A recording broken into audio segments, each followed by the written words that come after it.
મહારાષ્ટ્ર વિધાનસભામાં અને વાવ વિધાનસભાની પેટા ચૂંટણીમાં ભાજપનો ભવ્ય વિજય થતાં અમરેલી કરાઈ ઉજવણી। અમરેલી જિલ્લા ભાજપ કાર્યાલય ખાતે વિધાનસભામાં નાયબ મુખ્ય દંડક અને અમરેલીના ધારાસભ્ય કૌશિક વેકરિયાની ખાસ ઉપસ્થિતિમાં કરાઈ હતી ઉજવણી। અમરેલી જિલ્લા ભાજપ કાર્યાલય ખાતે જિલ્લા ભાજપ, તાલુકા ભાજપ, શહેર ભાજપના હોદ્દેદારોએ ભવ્ય જીતની ઉજવણી કરી હતી।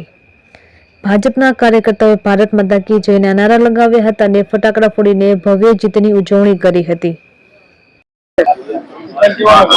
आज रोज समग्र देश ની અંદર એક દિવાળી જો માહોલ જોવા મળી રહ્યો છે। તે પ્રસંગે અમરેલી જિલ્લા ભાજપ દ્વારા ફટાકડા ફોડી અને ઉજવણી કરવામાં આવી છે। જે રીતે મહારાષ્ટ્રની અંદર સ્પષ્ટ બહુમતી સાથે ભારતીય જનતા પાર્ટીની સરકાર જ્યારે બેસવા જઈ રહી છે, લોકોએ એક સ્પષ્ટ અભિપ્રાય આપી દીધો છે, લોકમત આપ્યો છે કે ભારતીય જનતા પાર્ટી દેશના યશસ્વી વડાપ્રધાન મોદી સાહેબ આદરણીય અમિતભાઈના નેતૃત્વમાં જે રીતનું મહારાષ્ટ્રમાં એમની આગેવાની નીચે જે રીતના લોકો દ્વારા લોકોનો એમની પર જે ભરોસો મૂકવામાં આવ્યો અને ખાસ કરીને સ્પષ્ટ બહુમતી સાથે ભારતીય જનતા પાર્ટીની સરકાર જ્યારે મહારાષ્ટ્રમાં બની રહી ત્યારે હું ખાસ કરીને હૃદયપૂર્વકની શુભકામના પણ પાઠવું છું। અને સાથોસાથ ગુજરાતની અંદર જ્યારે વાવ વિધાનસભાનું ઇલેક્શન હતું એમાં પણ ભારતીય જનતા પાર્ટીનું કમળ ફોળે કળાએ ખીલ્યું છે, એમની પણ બધાને હૃદયપૂર્વકની શુભકામના પાઠવું છું।